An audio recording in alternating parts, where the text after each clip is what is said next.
Meus irmãos, a paz do Senhor. Salmos de número 51. Enquanto você se localiza, quero aqui render gratidão a Deus por mais esta oportunidade que Ele nos concede de estarmos reunidos em tua casa para podermos cultuar juntamente com os irmãos. Quero aqui render gratidão a Deus pela vida do pastor Anderson Ferreira, juntamente com a sua esposa, irmã Bianca, que Deus vos abençoe, estendendo também este abraço a toda a igreja que aqui está. Também prestar os meus agradecimentos à irmã Tatiane, que está à frente deste trabalho. Que Deus vos abençoe, foi quem entrou em contato, fez o convite, que Deus vos abençoe juntamente também com toda a equipe, com todo o grupo de adolescentes. Que Deus vos abençoe. Trago aqui a saudação do meu pastor Enéas Padilha.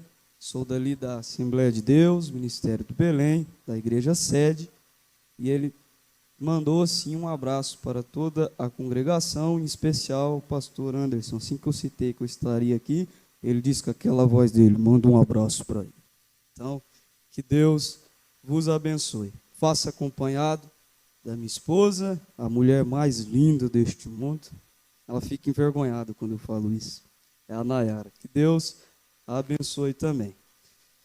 Vamos ler Salmos de número 51 rapidamente, do versículo 10 ao versículo de número 13, que diz assim: Cria em mim, ó Deus, um coração puro e renova em mim um espírito reto. Não me lances fora da tua presença e não retires de mim o teu Espírito Santo. Torna a dar-me a alegria da tua salvação e sustém-me com espírito voluntário.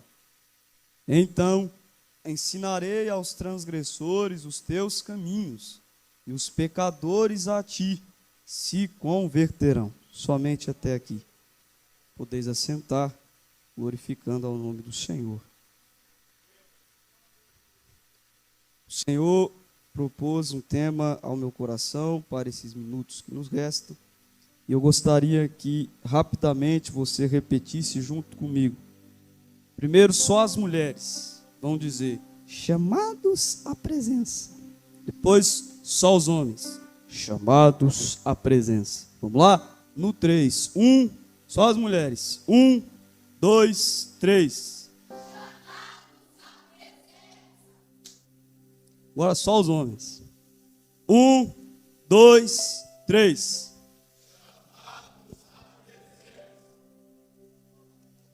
Mais do que vitórias e conquistas, Davi, o escritor deste salmo, entende que a maior necessidade da sua vida era viver em intimidade com Deus. Este salmo nos mostra que a renovação não vem de fora, mas da presença do Senhor que habita dentro de nós. Isto nos ensina que intimidade é o centro de tudo. Sem intimidade não há presença. Sem presença não há alegria. Sem alegria, a vida espiritual se torna apenas aparência. É com base nisto que eu gostaria de introduzir a mensagem nesta noite, de maneira expositiva. Este texto vai nos ensinar que sem intimidade não há presença, sem a presença não há alegria. Não é a chamada que sustenta, não é a chamada que nos traz a presença, mas é a presença que sustenta toda uma chamada. É a presença que sustenta toda uma caminhada. O livro de Salmos, ele é composto por diversos autores de diferentes épocas. E sabemos que Davi foi o responsável pela autoria da maior parte dos salmos. Mas além dele, também temos como autores Moisés, Salomão, os filhos de Corá, os filhos de Asaf e Etã. Esses autores são os que têm seus nomes registrados além de muitos outros que não se sabe a autoria. O livro de Salmos é composto por cânticos de gratidão, de sabedoria, de lamento.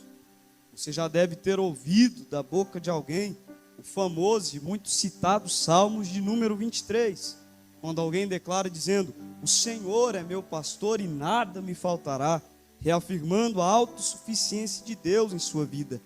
Você já cantou, você já ouviu e provavelmente já viu o Salmos 91 aberto sobre a estante da casa de alguém, até daqueles que não são crentes, provavelmente com suas folhas empoeiradas pelo tempo em que ficou parado no mesmo lugar e ninguém pegou para ler. Mas apesar disso, está ali parado, porque salmos como estes que eu dei o exemplo são salmos de adoração. Quem nunca cantou aquele que habita no esconderijo do Altíssimo? Porque são salmos que adoram ao nosso Senhor. Mas você nunca viu o Salmo 51 sendo citado com tanto entusiasmo como estes que eu dei o exemplo, porque este salmo aqui é o clamor de um homem ferido, quebrado, marcado pelo erro, mas ainda consciente da grandeza de Deus e faminto por restauração. Davi não escreve este salmo em um tempo de celebração da sua história, em um tempo favorável da sua história, mas de crise. Antes de entendermos a restauração de Davi e entrarmos no texto, eu quero que você entenda comigo o contexto.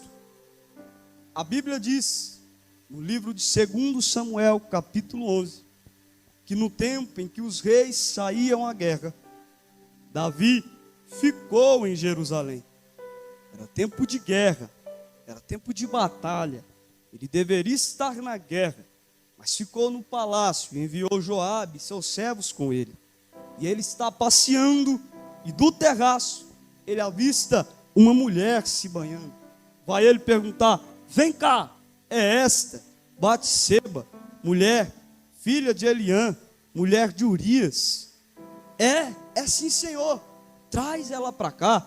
Ele se deita com ela e o resultado? Estou grávida.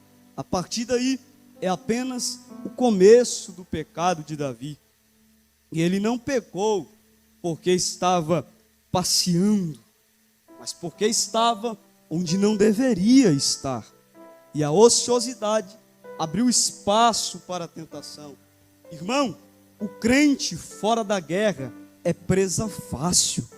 Quem não está orando, servindo, se consagrando, se santificando, cedo ou tarde, acaba passeando onde não deveria, porque não é apenas tempo livre, é estar fora da posição em que Deus te chamou. José foi tentado pela esposa de Potifar, mas estava ocupado, servindo, e disse não ao pecado. Neemias foi chamado para parar a obra e descer ao vale de Ono, mas respondeu: estou fazendo uma grande obra e não posso parar. Daniel manteve uma disciplina de oração, mesmo sob a ameaça de morte. Paulo e Silas, mesmo na prisão, não cederam ao desânimo, olharam um para o outro e começaram a cantar e orar, enquanto Davi caiu, porque estava fora da posição. Estes homens venceram, porque estavam ocupados na obra de Deus. Hoje, muitos crentes caem, não porque o pecado é mais forte, não porque a carne fala mais alto, mas porque já abandonaram a batalha. E gente ocupada apenas com lazer, entretenimento, discussões banais, intriguinhas, disse-me-disse, mas vazias de oração, vazias de jejum, vazias de consagração, vira um campo fértil para escândalos, quedas, porque o pecado encontra terreno fértil, onde há distração e afastamento do chamado, mas ele não encontra espaço em crente ocupado na batalha. pregador, mas eu tento, eu luto contra o pecado, eu luto contra a minha carne, e quando eu vejo, eu caio de novo. Aí eu peço perdão, Jesus me perdoa. Quando eu vejo, caio de novo. Aí eu corro, Jesus me perdoa. E quando eu vejo, eu caio de novo. Mas é claro, meu filho, é claro, minha filha, é 2h da manhã e você se enchendo de rede social. É 2h da manhã e você rolando rede social, vendo o que não devia, conversando com quem não devia, indo onde não devia, não consegue dobrar os joelhos por 15 minutos, mas passa horas se enchendo de tudo aquilo que te afasta de Deus, e quando cai, é porque não consegue vencer. Não, meu irmão, não, minha irmã, está na hora de ocupar esse tempo. É tempo de batalha e você brincando com o pecado. É tempo de batalha e você passeando. Está na hora de ocupar esse tempo. Vai ler a Bíblia, vai jejuar, vai se consagrar. É culto no lar? Me chama. É para pregar nas ruas? Aqui estou eu. É para orar de madrugada? Não tem problema. De madrugada a fila é menor. Mas não fique desocupado. Não abandone a posição que Deus te chamou.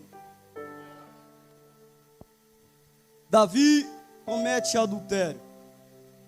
E após arquitetar a morte de Urias e obter sucesso, no capítulo 12 de 2 Samuel, Deus envia o profeta Natã até Davi.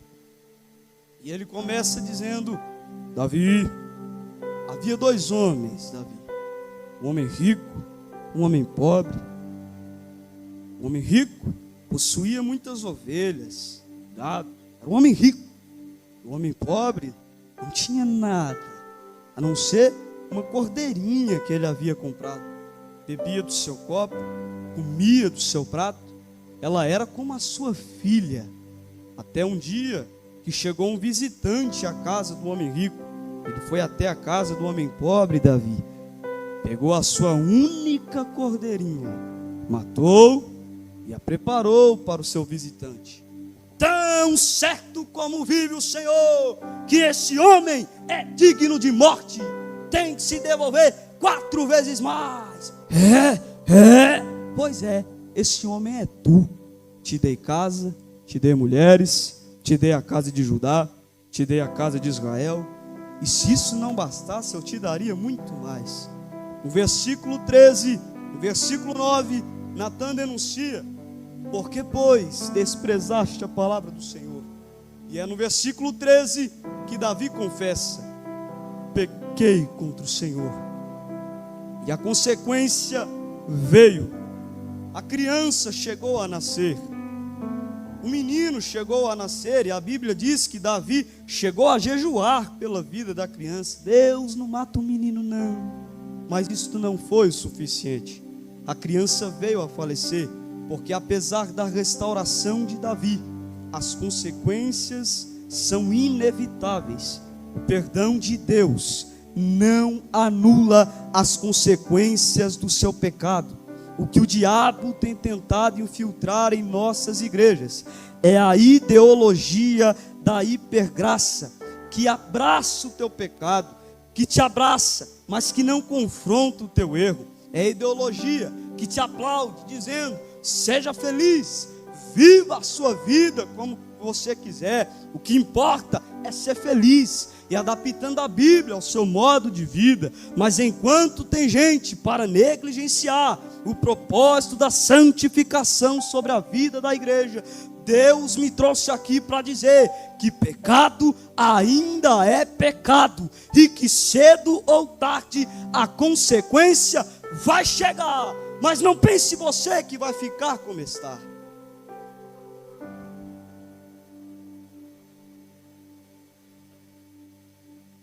E aqui eu entro no texto da nossa leitura.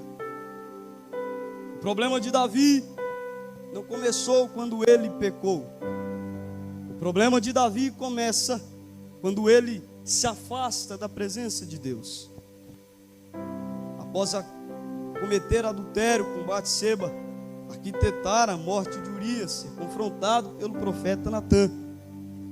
Davi não endurece o seu coração, ele se quebranta, ele não pede trono de volta, ele não pede reputação, mas ele pede o que muitos já perderam e nem notaram: a presença de Deus. Ao abrir o coração, Davi nos ensina o que significa renovação espiritual verdadeira. E eu vou te falar o que não é. Não é empolgação emocional de gente rolando e chorando no chão. Não é um recomeço superficial, mas é uma obra profunda, de dentro para fora, que só Deus pode fazer. Porque por fora, Davi estava rodeado de trono. Por fora, Davi estava rodeado de súditos, sendo servido. Estava muito bonito por fora. Mas ao ser confrontado pelo profeta Natã, ele entende que apesar de estar muito bonito por fora, já havia se corrompido por dentro faz tempo. Agora entenda, Davi não caiu em si no mesmo instante em que pecou. O erro de alguns é pensar que o arrependimento de Davi foi imediato. Mas houve um tempo entre o pecado e o quebrantamento. Houve um tempo em que o trono continuava de pé. A coroa ainda estava na cabeça. O povo ainda aplaudia. O culto ainda acontecia. Mas o coração já estava distante de Deus. Porque nem tudo que parece belo por fora é sinal de que está bem por dentro.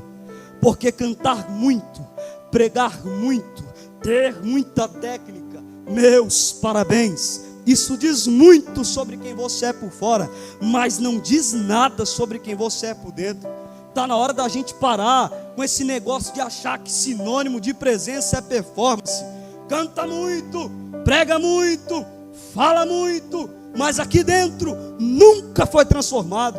É por isso que vemos pessoas simpatizantes, gosta de ouvir, gosta de estar, me arrepio todinho, mas nunca teve mudança de vida, porque vivemos em um tempo aonde normalizamos movimentos cheios de estrutura, convidamos cantores que queremos ouvir, pregadores que queremos ouvir, movimentos que exaltam o próprio homem, movimentos que agradam a nós mesmos, e eu não tenho nada contra isso, só que nos acostumamos demais em achar normal movimentos que promovem de tudo, mas que são vazios da presença de Deus.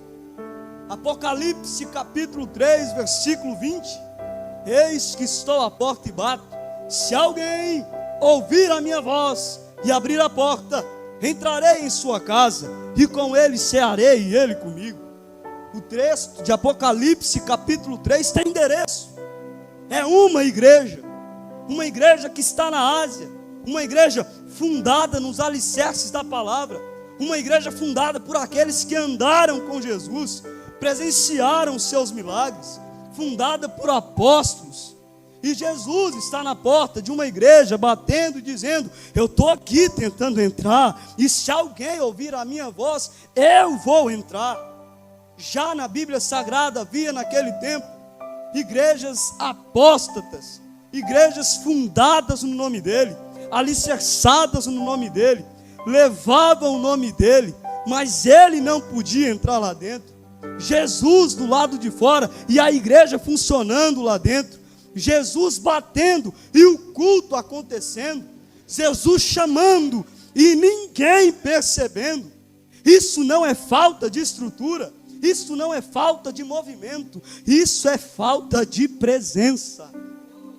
Assim diz o Senhor: Deus não vai dividir a glória dele com performance. Deus não vai habitar em aparência. Deus não vai se manifestar aonde ele é só mais um detalhe. Ou ele é o centro, ou ele não fica. Ou ele é o centro do louvor, ou ele não fica. Ou ele é o centro da mensagem, ou ele não fica. Ele está procurando um povo que não queira só mais um culto, mas que queira a presença de verdade. Quem tem ouvidos ouça o que o Espírito diz às igrejas. Obrigado por ter colocado o cadastro. Obrigado.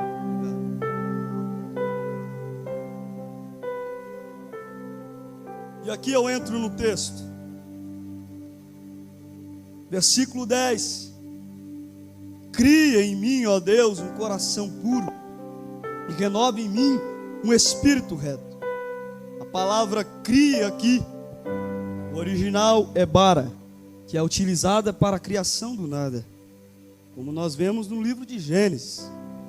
Davi entende que o problema dele não é só o erro cometido, mas a natureza corrompida, porque ele sabe que em sua essência, em sua natureza, o homem é mau, o homem é ruim. Não há nada nós que seja puramente bom se Ele, com a sua graça, não operar em nós, porque o ser humano é mau. Essa criancinha, este bebê que talvez você olha do lado e diz: que coisa mais linda. É mau, é ruim. Ele ainda não conhece o pecado, mas em sua natureza ele é mau. Davi entende que o problema está em sua natureza corrompida. Renovação não é apenas pedir para que Deus transforme, para que Deus te perdoe, é clamar para que Deus transforme a fonte do problema, o coração. Ele pede pureza, porque reconhece a sujeira. Ele pede um novo espírito, porque sabe que está sujo por dentro. Vivemos em uma sociedade onde muitos querem mudança exterior, ministério, palco, influência, mas Deus quer renovar o seu interior, caráter, pensamento, intenção, porque antes da mudança ocorrer aqui fora, primeiro ela começa com um novo interior. Existem comportamentos que você precisa mudar, existem palavras que precisam sair da sua boca, existem atitudes que você precisa rever. É filho desobediente, desonrando pai e mãe, pais que negligenciam a salvação dos seus filhos, crentes com palavras torpes e imundas em suas bocas. Para estes Deus manda dizer: está na hora de um renovo, está na hora de permitir que esse coração sujo, pecaminoso, seja arrancado de dentro de você, para que Ele crie em você um coração puro, reto e íntegro na presença de Deus. Sabe aquela pessoa com síndrome de Gabriela? Nasci assim, cresci assim, fui ensinado assim e vou morrer assim. Ou então, aquele crente brabo: eu sou crente, mas minha mão não é não. Mexe comigo para tu ver o que acontece. Quem aceitou Jesus fui eu, minha mão não aceitou não. Ou então, as irmãzinhas braba: eu quero que ela responda daquele jeito para mim, que ela vai ver o dela. Ou então, eu quero que ela olhe para o meu homem, para o meu marido, que ela vai ver o dela. Eu quero que ela chegue em mim, que ela vai ver o dela, o que é bom para tosse. Aí eu imagino o Espírito Santo olhando, dizendo: ô bichinho de Jacó, ô pedacinho de pó, é hoje que eu te pego, arranco esse coração duro de dentro de você, e quem antes estava pronto para atacar, agora vai estar pronto para abraçar. Quem antes estava pronto para atacar, agora vai chorar com os que choram. Quem era desse tamanho, agora fica desse tamanhozinho, dependente da grandeza de Deus. Ele está criando corações puros nesta noite. Versículo 11: não me lances fora da tua presença, e não retires de mim o teu Espírito Santo. Aqui está o coração de Davi. Ele sabe que ele pode perder tudo, menos a presença. Mas sabe o que é interessante? O seu antecessor, Saul, perdeu o espírito, mas continuou no cargo. Davi viu o que o seu pecado causou e disse: Senhor, eu não quero ser um rei vazio, eu quero a tua presença. Renovação não se resume a sentir arrepios em um culto, é restaurar a comunhão íntima com Deus. Só que invertemos a ordem, porque colocamos o público antes do secreto. Confundimos posição com presença. Achamos que porque estamos em atividade, somos cheios do Espírito. E mesmo sem a presença, vamos seguindo, como se tudo estivesse bem.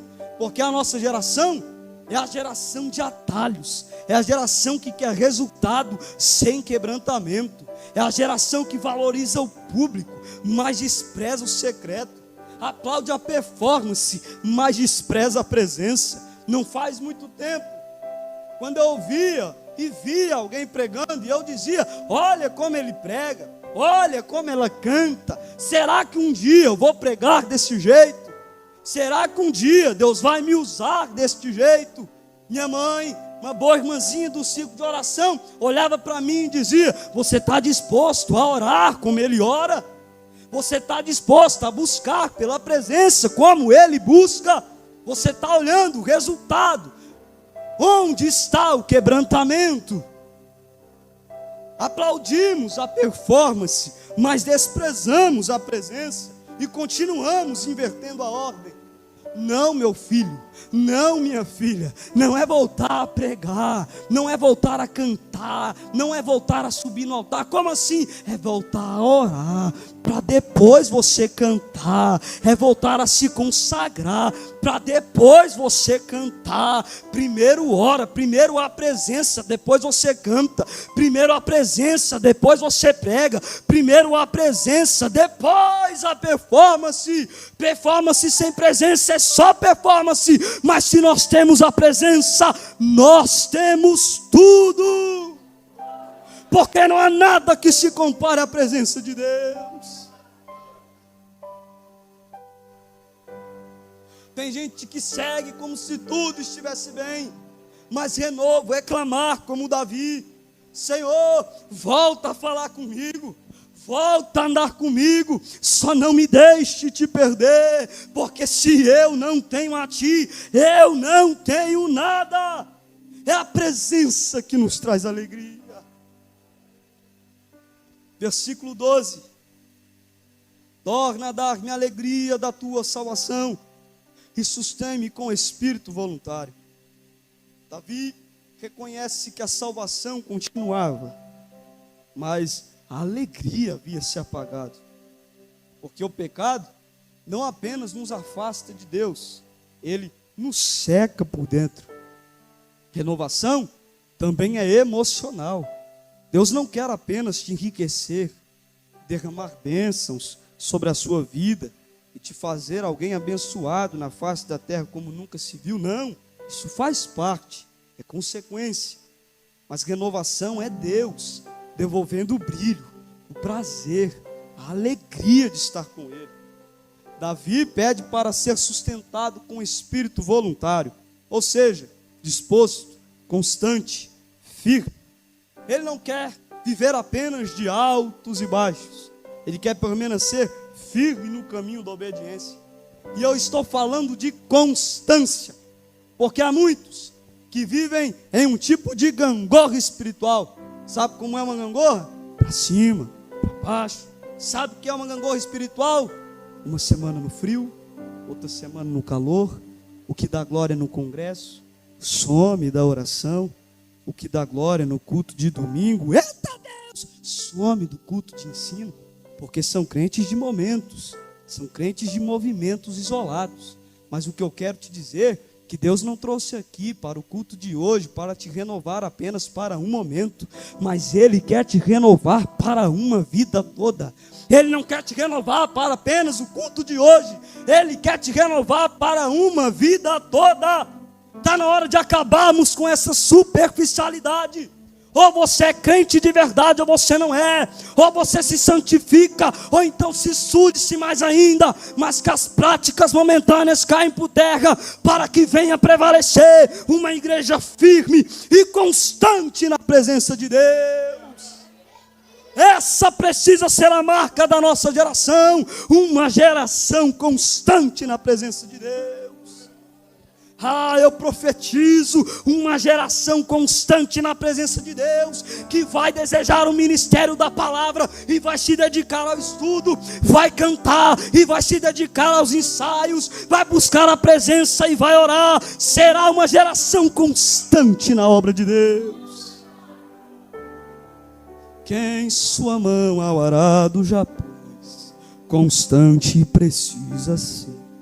Precisamos ser constantes na presença de Deus. Versículo 13.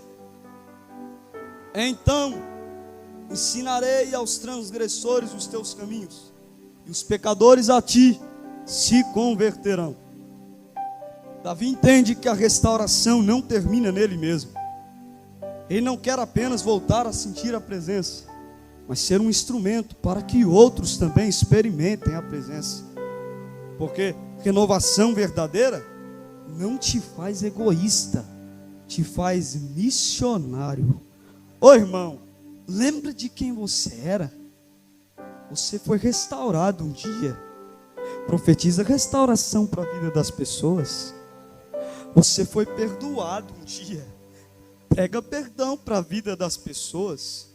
Quem um dia recebeu a alegria da salvação não consegue guardá-la para si. Quantas almas você já ganhou? Cantou para quem? Pregou para quem? O mundo vem com as suas ideologias satânicas. O mundo vem com a sua política corrupta, mas a igreja precisa avançar, pregando e dizendo que ainda há esperança para o pecador. Essa é a nossa missão. Ninguém visita eu. Você visita quem? Ninguém ora por mim. Você ora por quem? A presença não se limita em você, ela te faz missionário. Existem pessoas lá fora precisando de uma palavra tua. Eu estou no culto de adolescente, então eu preciso falar. Adolescente, jovem, você que me escuta, existe um jovem lá na tua escola só esperando uma palavra tua. Sabe, aquele camarada, aquele, perdão usar essa expressão, sabe, aquele nóia que chega todo bagunçado lá na escola, virado no Satanás, e você diz que não tem mais jeito. É ele que está esperando uma mensagem tua. Sabe, aquela moça, aquela piriguete que você olha e diz, aquela ali, meu Deus do céu, não tem mais jeito. É você que ela está esperando. Quem é você para limitar o poder do evangelho na vida de alguém? Seja missionário e pregue para alguém. A presença te faz missionário. A presença quer te usar para alcançar vidas. Existem pessoas lá precisando de uma palavra sua, e é você que ele vai usar. Existem pessoas na sua família precisando ser salva, e é você que ele vai usar. Ele está levantando instrumentos nesta noite.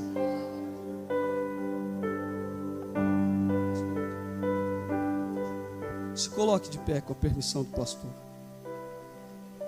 Eu vou encerrar, mas em uma mensagem como esta, é impossível não falarmos de Jesus. Cristo é o centro de toda renovação. Davi fez a oração certa, só que ele vivia antes da cruz. O sangue de animais cobria, lembra? Ia lá, matava, fumaça subia, só que não apagava. Ele precisava clamar, porque sabia que algo ainda faltava. E Jesus foi a resposta definitiva da oração de Davi. Ele nunca pecou, mas tomou sobre si os nossos pecados. Na cruz, ele foi lançado fora da presença, para que eu e você nunca mais fôssemos. O Espírito dele foi retirado na cruz para ser derramado sobre nós em Pentecostes. O que Davi desejou, Cristo realizou. A nova criação, o novo coração, o renovo do Espírito, tudo vem pela cruz. Hoje Deus está chamando o crente que ainda canta, mas perdeu a alegria. O obreiro que ainda ministra, mas sente que está vazio. O jovem que perdeu o prazer da santidade. O vaso que já não sente mais a presença. Davi caiu, mas não ficou caído. Ele orou, ele chorou e Deus o restaurou.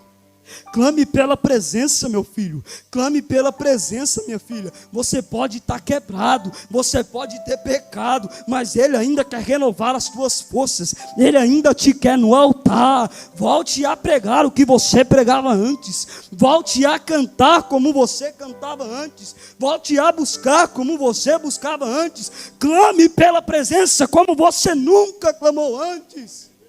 O mundo prega que a alegria é dinheiro, que a alegria é fazer as vontades da carne, mas eu vim para pregar que a alegria de verdade está na presença de Jesus.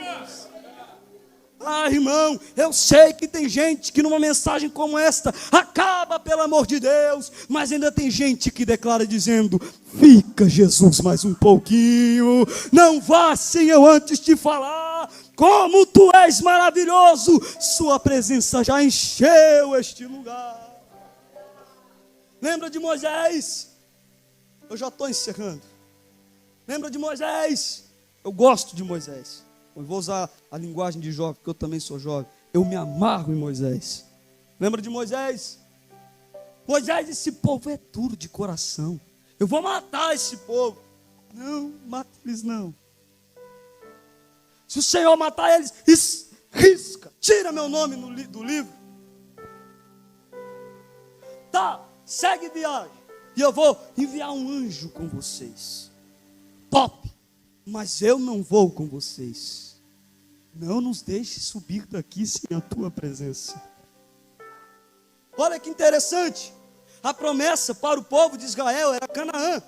A promessa estava de pé, porque Deus disse: segue viagem. O anjo vai com vocês. A promessa continuava de pé. A promessa estava de pé. Só que Moisés, ao declarar dizendo: não nos faça subir daqui sem a tua presença, ele entende que o peso da promessa não substitui o peso da presença. Moisés não rejeita Canaã, ele rejeita chegar lá sem Deus, porque ele sabe que é melhor parado no deserto do que caminhar sem ele. Eu sei que tem alguém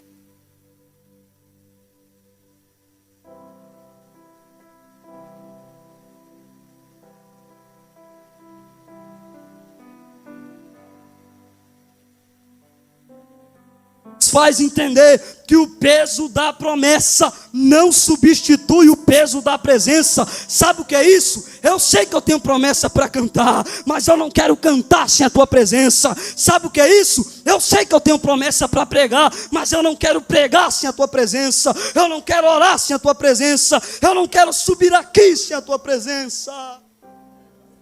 Você pode ter tudo e não ter nada se não tiver a presença de Jesus.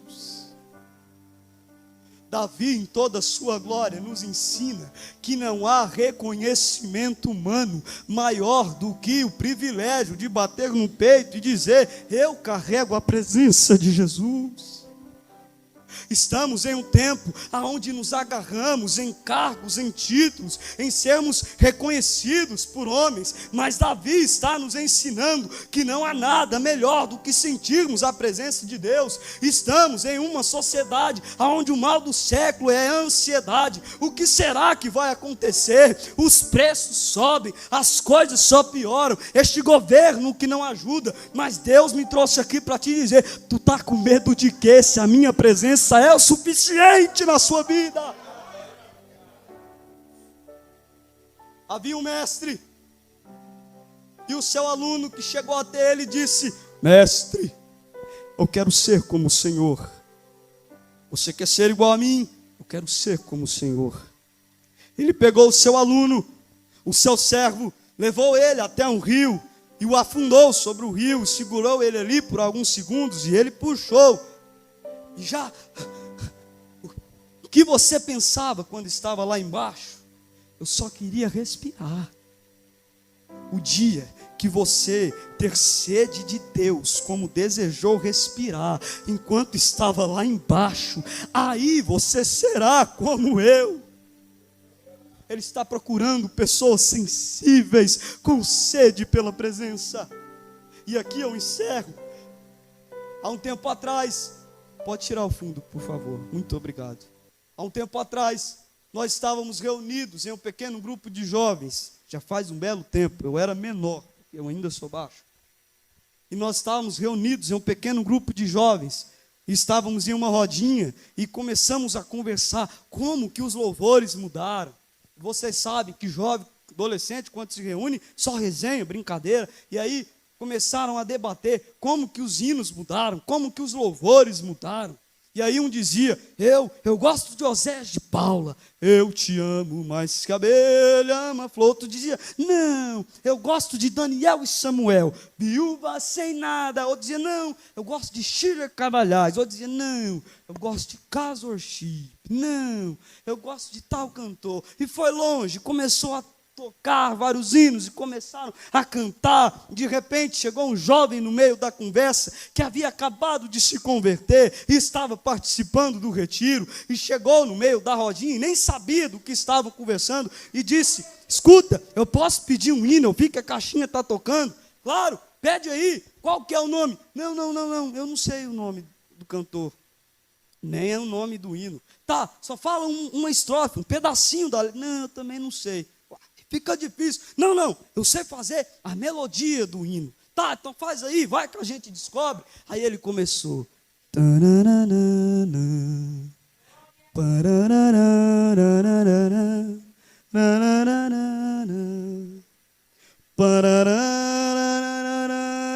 Aí um olhou para o outro, olhou para ele e começou.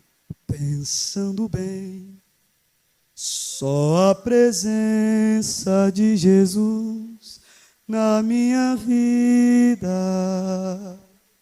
justifica tanta coisa sem saída. É a realidade que eu não posso me afastar. Sua presença me encoraja, me anima todo dia.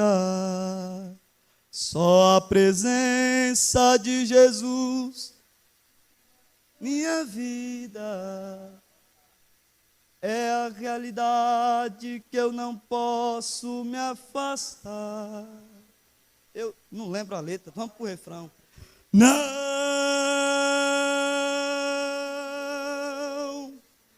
Não me deixes, não me deixes sozinho, nem por um minuto, por favor. Não